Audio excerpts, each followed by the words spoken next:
This is Siberia. A land so vast, so remote, that it seems to exist outside of time itself. A place where distances are measured not in kilometers, but in days of travel. Where nature dominates, and human presence feels small, fragile, against the scale of the land. Siberia is not merely a region. It is an experience. Covering more than 13 million square kilometers, Siberia spans the entire northern half of Asia. From the Ural Mountains in the west to the Pacific Ocean in the east, it stretches across forests, frozen rivers, mountains, and tundra, landscapes shaped by millions of years of ice, wind, and endurance. From space, it appears almost empty. But this emptiness is an illusion. Beneath the snow lies one of the most complex and powerful environments on Earth, a land that has shaped history, tested civilizations, and challenged human survival for centuries. For many, Siberia is synonymous with cold. With exile. With isolation. But Siberia is far more than that. It is a land of extremes, where life persists against all odds, where cultures have adapted to unforgiving conditions, and where nature still rules with absolute authority. To understand Siberia, one must first understand its scale. Siberia occupies nearly 3/4 of Russia's territory, yet it holds only a fraction of its population. Entire regions stretch for hundreds of kilometers without a single town, road, or permanent settlement. Its geography is as diverse as it is immense. In the west lies the West Siberian Plain, one of the largest flatlands on Earth. Here, rivers move slowly across marshes and wetlands, freezing solid in winter and flooding vast areas in spring. To the east, the land rises. Mountain ranges carve the horizon. Plateaus and highlands dominate the landscape, sculpted by ancient glaciers and tectonic forces. Cutting through this enormous land are some of the longest rivers in the world. The Yenisei River divides Siberia into two immense regions, western and eastern Siberia, each with its own landscapes, ecosystems, and challenges. Most of these rivers flow northward, emptying into the Arctic Ocean. For thousands of years, they have served as natural highways, trade routes, and lifelines in a land where travel is never easy. Beneath the surface lies permafrost, ground that remains frozen year-round. In some areas, it reaches hundreds of meters deep, locking the land in a permanent grip of ice. This frozen foundation shapes everything above it. Trees grow shallow roots. Buildings require special engineering. And when the ice melts, the land itself begins to move. Siberia is a land that never truly rests. In Siberia, climate is not a background detail. It is the main force that shapes life. For much of the year, cold dominates the land. Winter arrives early and leaves late, often lasting more than 6 months. Temperatures plunge far below freezing, and in some regions, the cold reaches extremes found almost nowhere else on Earth. In January, average temperatures commonly fall to -25 degrees Celsius. But averages tell only part of the story. In eastern Siberia, places like Oymyakon have recorded some of the lowest temperatures ever measured in inhabited areas, cold so intense that metal becomes brittle, engines fail, and exposed skin freezes in minutes. Here, survival depends on preparation. Homes are built thick and compact, designed to trap heat and resist wind. Pipes are insulated or routed above ground to prevent freezing. Vehicles are often left running for hours, sometimes days, because turning them off could mean they will never start again. The ground itself is frozen solid. Permafrost prevents water from draining deep into the soil, creating vast networks of frozen ground beneath towns and villages. Any heat introduced into this system, from buildings, roads, or infrastructure, risks destabilizing the land. Engineers must carefully design every structure to exist without disturbing the ice below. But humans are not the only ones who must adapt. Across Siberia's forests and tundra, life has evolved to endure extreme cold. Animals grow thick winter coats, store fat, and alter their behavior to conserve energy. Reindeer migrate across enormous distances, following seasonal food sources. Wolves hunt in coordinated packs, while Arctic foxes shrink their surface area by curling into tight shapes against the snow. Even trees adapt. The vast taiga forests of Siberia are dominated by larch, pine, and spruce, species capable of surviving brutal winters. Larch trees, unlike most conifers, shed their needles in winter, reducing moisture loss and preventing damage from heavy snow. For centuries, indigenous peoples have learned to live in balance with this environment. Groups such as the Nenets, Evenki, and Yakuts developed deep knowledge of the land, the seasons, and animal behavior. Their survival depended on mobility, respect for nature, and an intimate understanding of the cold. But winter is only one side of Siberia's climate. When summer arrives, it brings dramatic change. Snow melts rapidly. Rivers swell and overflow. Marshlands expand. Insects emerge in overwhelming numbers, filling the air. The landscape transforms from frozen silence into a world of motion and sound. Daylight stretches endlessly.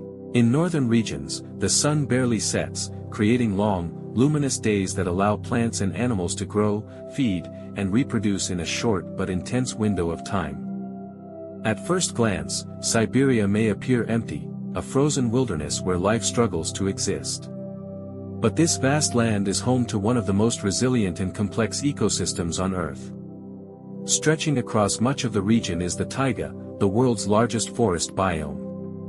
Endless stands of coniferous trees, larch, pine, spruce, and fir, dominate the landscape, forming a green belt that spans continents.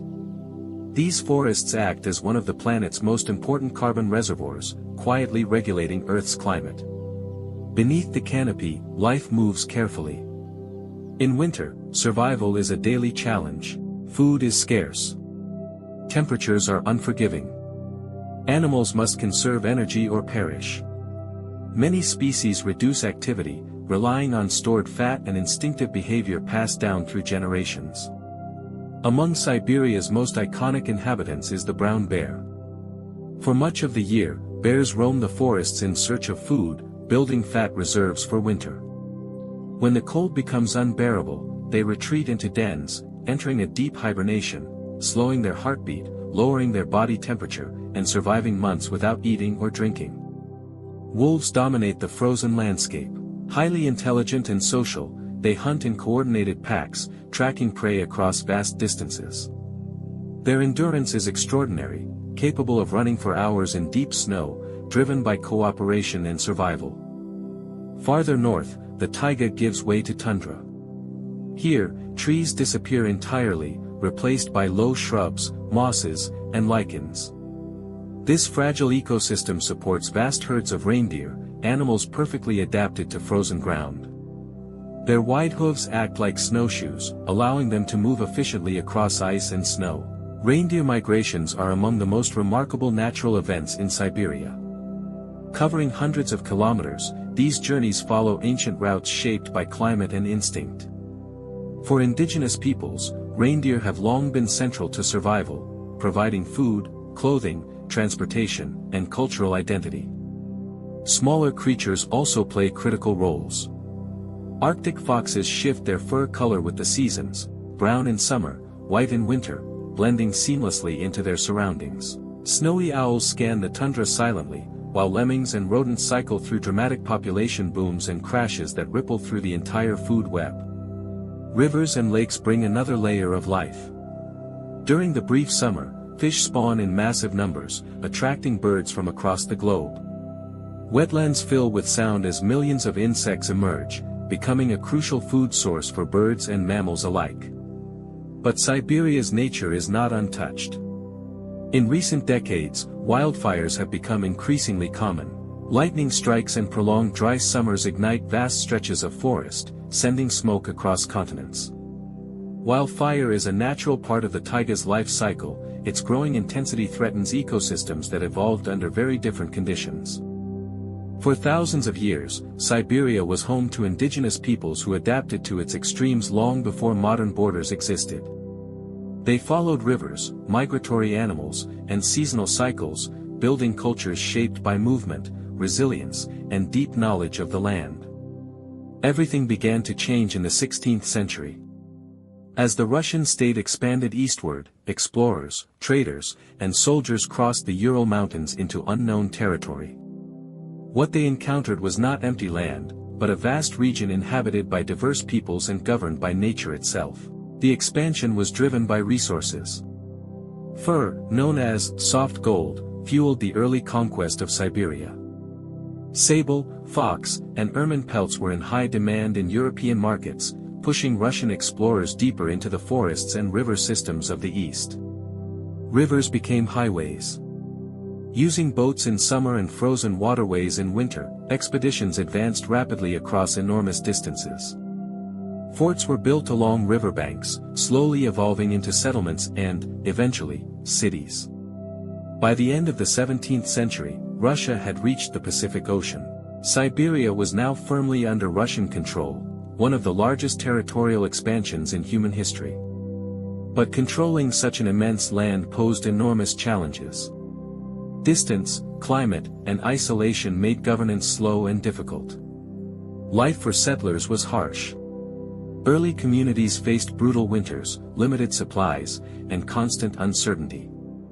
Yet people continued to arrive, farmers, merchants, soldiers, and later scientists and engineers, drawn by opportunity, land, or exile. Over time, Siberia became more than a frontier. In the 19th century, a single project would redefine the region forever, the Trans-Siberian Railway. Stretching nearly 10,000 kilometers, it became one of the longest railway lines in the world, connecting European Russia to the Pacific coast. For the first time, Siberia could be crossed in days rather than months. The railway transformed everything. Cities expanded. Industry grew. Migration increased. Remote settlements became connected to global trade and communication networks. Siberia was no longer isolated, it was integrated. Yet development came at a cost. Traditional indigenous lifestyles were disrupted. Lands were claimed. Ecosystems were altered. The balance between people and nature shifted in ways that are still felt today. In the 20th century, Siberia took on new roles. It became a center for heavy industry, mining, and scientific research. Vast reserves of oil, gas, coal, and minerals were discovered beneath its frozen ground, resources that would fuel the Soviet Union's ambitions and shape modern Russia's economy. Cities like Novosibirsk grew into major hubs of science and education, proving that even in extreme environments, human innovation could flourish. For centuries, Siberia's distance from power made it a place of exile. Under the Russian Empire, criminals and political dissidents were sent east, far from cities, families, and influence. The journey itself was often a punishment, taking months across harsh terrain and unforgiving climate. But it was in the 20th century that Siberia became synonymous with forced labor. Under the Soviet regime, an immense network of labor camps spread across the region. These camps, known as gulags, were built in some of the most remote and hostile environments on Earth. Prisoners were sent to cut timber in frozen forests, dig mines deep into permafrost, and construct roads, railways, and cities under extreme conditions. Food was scarce. Shelter was minimal. Medical care was limited or non-existent. Cold was constant. Winters tested the limits of human endurance. Frostbite, exhaustion, and disease claimed countless lives. Many prisoners never returned. Their stories faded into silence, buried beneath snow and time. The Gulag system was not hidden. It became a central part of the Soviet economy, supplying labor for massive industrial projects that reshaped Siberia.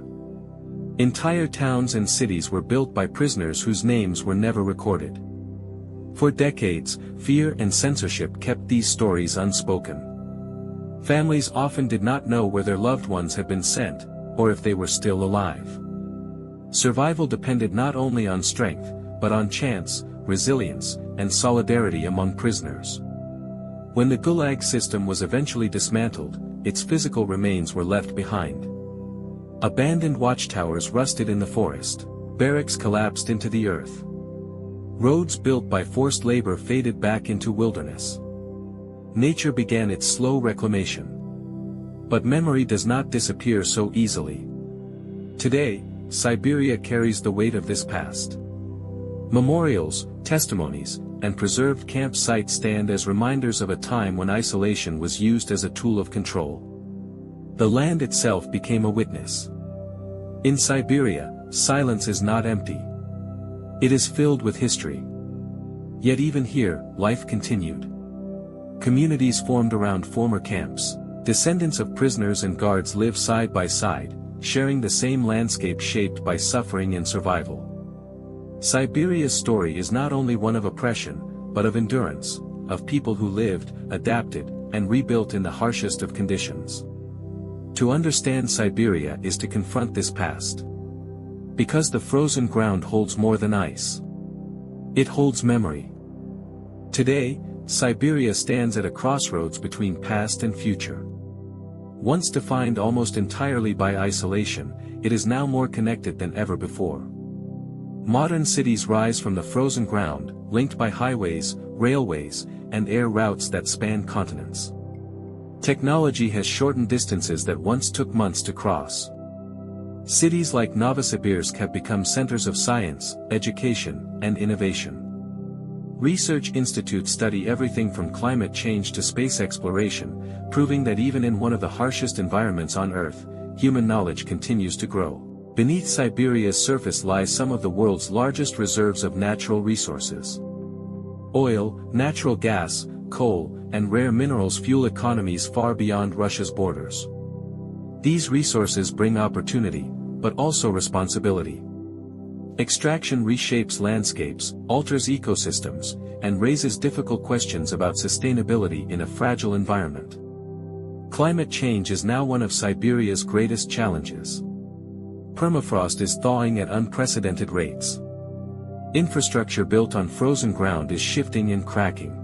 Forest fires grow larger and more destructive each year, releasing massive amounts of carbon into the atmosphere. The land that once symbolized permanence is changing. And yet, Siberia remains a place of remarkable resilience. Indigenous cultures continue to preserve ancient traditions, adapting modern tools to ancestral knowledge. Communities balance old ways of life with new realities, maintaining a deep connection to land, animals, and seasons. Nature, too, continues its cycles. Rivers still freeze and flow. Forests regenerate after fire. Wildlife migrates across distances unchanged for thousands of years. Despite human impact, Siberia endures. Perhaps that is the true meaning of this land. Siberia has never been easy. It has never been gentle. But it has always been powerful. It is a place that reveals humanity's limits, and its capacity to adapt. A land that tests endurance, reshapes history, and reminds us that nature, ultimately, sets the rules. Siberia is not simply a region of ice and distance. It is a living archive of survival, a reminder that even in the most extreme environments, life finds a way, and memory remains etched into the land itself. In the vast silence of Siberia, the story continues.